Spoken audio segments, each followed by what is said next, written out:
Hey everybody, it is Sunday, Game of Thrones Day. It's the premiere today. I'm excited. I'm very, very excited. Um, why do I like Game of Thrones so much? Could it be the existence of a natural hierarchy? Could it be the violence and the sex and the depravity and the unclear morals of who should rule and why they should rule, sort of questions that we're wrestling with in our own politics of decline. That's all part of it. But a big reason I like it is that it shows how political questions get reopened when a regime is collapsing. It shows that politics is always changing because there are always new factions, new alliances, new coalitions that have formed. And obviously, it also raises questions about how different peoples interact with each other. There's the Dothraki, who are the savages, and there's King's Landing, who are sort of the rich dilettantes who aren't as rich as they pretend. There's, of course, the Northerners who want to be a free and independent state, and yet they can't seem to pull it off because they don't understand the depravities of the others. And there's all these transgressions that occur on the show. And frankly, this is why I like it. Of course, Game of Thrones, like The Walking Dead, and fits into our sort of culture very, very well. Because if you go back and you look at culture over time, you'll notice that there's certain trends that emerge. Star Trek, the 1960s version of Star Trek, not the J.J. Abrams bastardization, was essentially an optimistic, a kind of Kennedy liberalism. Like, we're going to change the world, we're going to go and give them the word.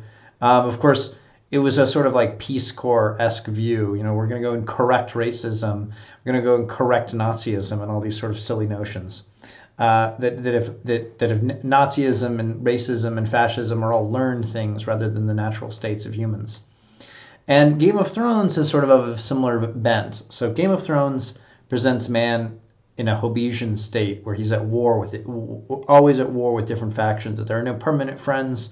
There are no permanent enemies. And of course, there's an existential threat that is existing, beyond our borders. And these barbarians, these White Walkers, coming into our territory to kill us and destroy us. And there's really no way of defeating them, save building a wall. Which, I've got to say, it's kind of funny that Game of Thrones, it has an existential threat, and their solution is to build a wall. Maybe something that America could follow.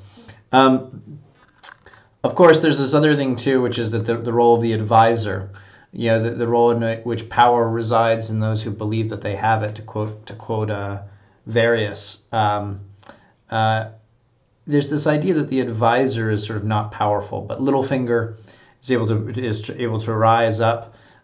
Various is able to maintain control by dint of his spies, which is something that I've followed here at Got News, the use of spies and informants.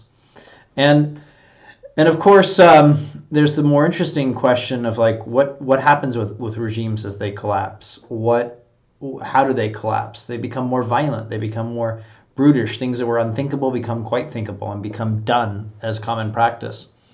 And of course, there's the role of dragons and the magic, which of course adds some level of creates interesting tools for the reader or for the writer. This idea that a dragon can swoop in and change the status quo is a bit kind of like nuclear weapons, right? The fact that you could just come in there and destroy everything and leave.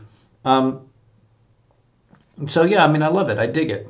Now, why do I find this interesting and sort of a larger level? Well, I happen to think that the economics of our time is that we're balkanizing. The globalization is collapsing. That globalization, which is the movement of goods, services, information, people, that we've sort of gotten all the low-hanging fruit of that in our sort of welfare warfare state that we currently have.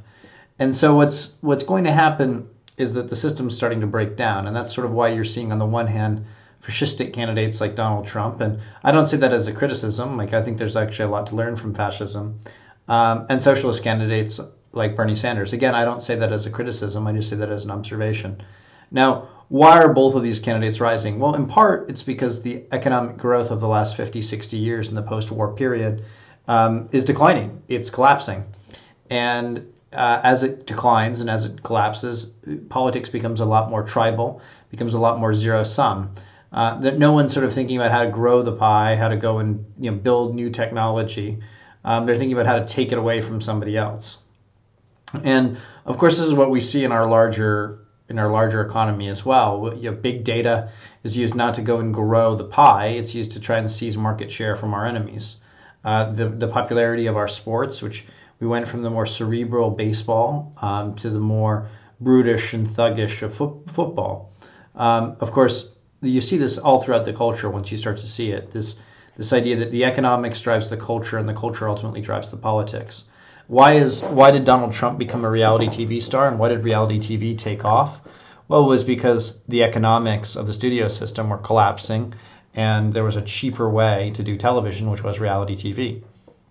And of course, Donald Trump stepped into this, and his show dominated because strength of the character, strength of the opportunities, and and sort of a real understanding of like how to build drama, how to build, sort of keep the dialed up, capture our attention. Now, Game of Thrones, like The Walking Dead, which are by my measure the two most culturally powerful shows on television right now, are both essentially about the state of nature and the nature in which society and civilization has collapsed, and how it no longer works for anyone. And in The Walking Dead, they're obviously concerned about others like Negan and the people beyond the walls. Again, there's a wall. Notice the wall theme. And they're worried about being eaten alive by people out there who are coming to take their stuff and destroy them. Sometimes literally in the case of zombies, which is this existential threat that at any moment the zombies could come in and destroy them. Or it's in the form of violent savages beyond their border walls. Now, these are, of course, politically incorrect thoughts. We're not supposed to understand that there are savages, that there are people who out there who wish us harm, who want to destroy us and our way of life. We're not supposed to think about this. We're supposed to just think that everyone, if they just read I, Pencil in the libertarian case, or they get the universal truth of Christianity, that they, in the evangelical case, or that we expose them to free markets and free people, the Wall Street Journal editorial page and the neocon perspective, that somehow these things are going to change the human nature. But there are peoples out there who wish us harm, who want to conquer us, who want to destroy us, and there are colonial, they have colonial designs on us, just as our ancestors had colonial designs on them. And so why I, in the final analysis, find Game of Thrones so fascinating is that it suggests that there really is no possible future, that the only possible future maybe is if Jon Snow comes back to life, and maybe if Jon Snow can take over and rule, then maybe he could be a good king. But there's no notion of equality, there's no notion of fairness, there's no notion really of justice. Every taboo, from hospitality to the taboo against killing one's kin, or one's children, in the case of Stannis Baratheon, all of these things are up for grabs as everyone tries to take power. And ultimately, the quest for power leads to the ruin and destruction of great houses and great people. It's often joked that in the Game of Thrones mythology, that as soon as you like a character, it's soon that character will be killed off. And in some measure, that's sort of what we do in our society too. We pound the proudest nails, we defeat the smartest people, we force them to go to government schools, we pound them down.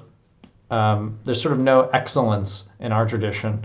And in Game of Thrones, there is an excellence presented. There's a greatness of soul, there's a greatness of spirit on the part of dwarves like Tyrion Lannister, who aspires to more than his stature, who wants to rule, and in some sense should rule.